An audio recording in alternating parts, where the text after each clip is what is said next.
Welcome back. You're watching ED Inside. The shipbreaking industry in India is estimated to generate 4,000 crore rupees in revenues every year. But what the industry refuses to include in this figure is the occupational health cost.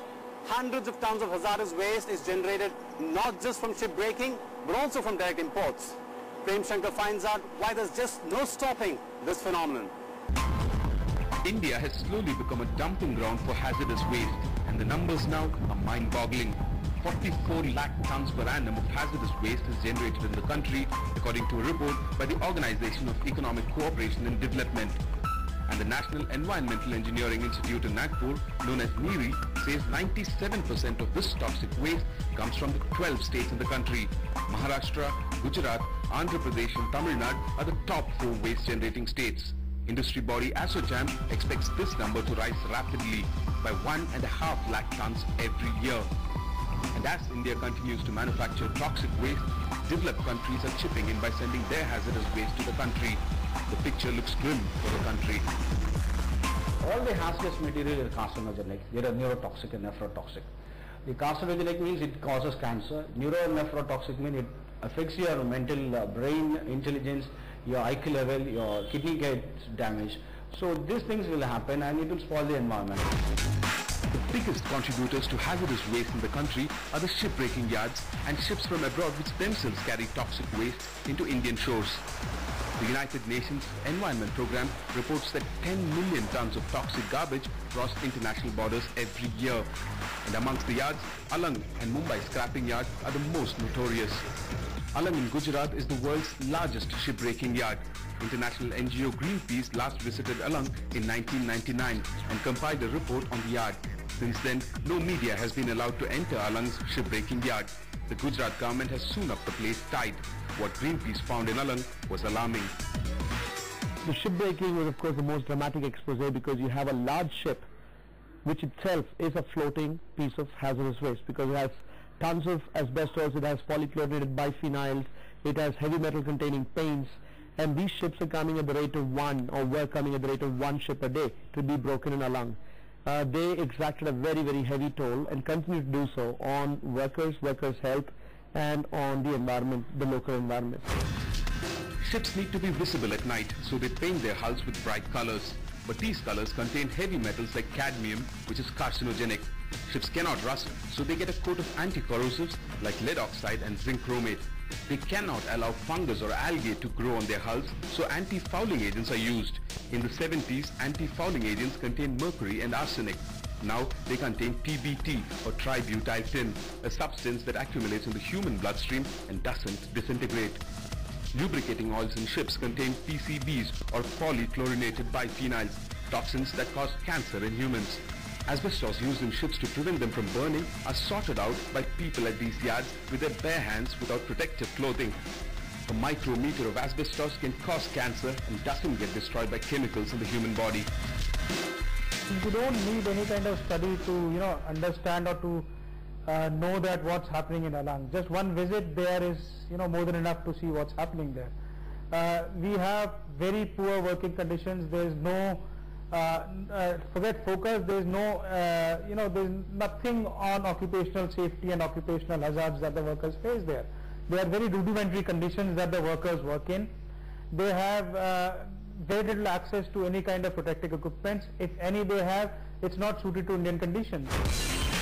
As recently as in October last year, a ship called Platinum 2 docked at Alang for breaking. It took an international NGO to raise the alarm that the ship contained hazardous waste. The Gujarat government still allowed the ship to dock, despite the huge presence of PCBs. How did the ship come to Indian shores? The US government attempted to find the owners of the ship for trying to dispose of it in America. But the ship owners changed its name from SS Oceanic Independence, by which it was originally known.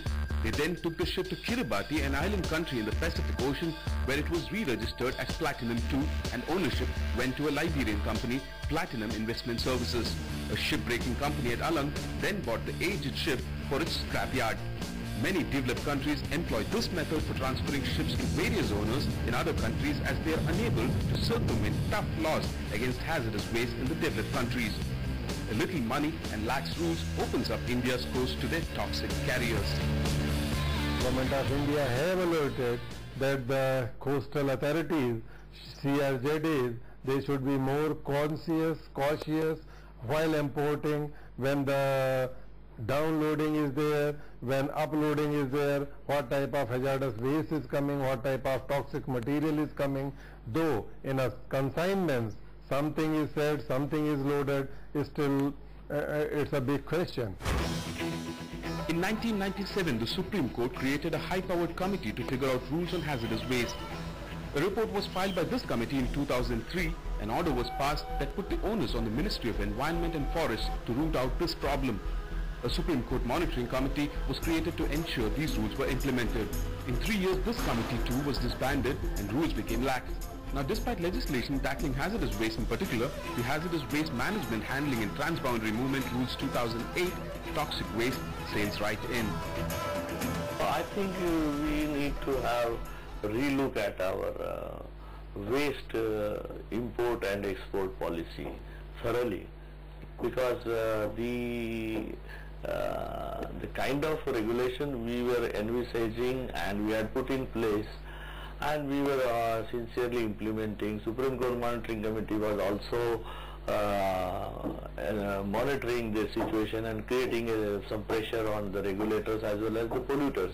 However, the desired level of success in the import of hazardous waste is still to be achieved. Though India is a signatory to the Basel Convention of 1989, which controls the transboundary movement of hazardous waste and disposal, corruption and the need to make a quick buck supersede the environment and health concerns. The 400 to 500 ships scrapped annually in India deliver more than 9 million tons of steel, which is about 15% of the annual requirement of the Indian steel industry. It's a 4,000 crore industry. But I would say that there is a lot of fake documentation happening, and therefore what is claimed cannot be authenticated. These claims need to be further corroborated with documentary evidence. The 2006 Supreme Court report says that the number of fatal accidents in India's shipyards is 6 times higher than the nation's mining industry. It also said that 1 in 6 ship recyclers suffer from asbestosis. 10 years ago, Greenpeace found that 14% of Alang's population was at extremely high risk of cancer. This economy of health is a fragile one. India needs to find the balance, and soon. But that's all on this edition of ED Insight. We'll be back next week, but until then, don't forget to write in with your feedback and suggestions. Thanks so much for watching.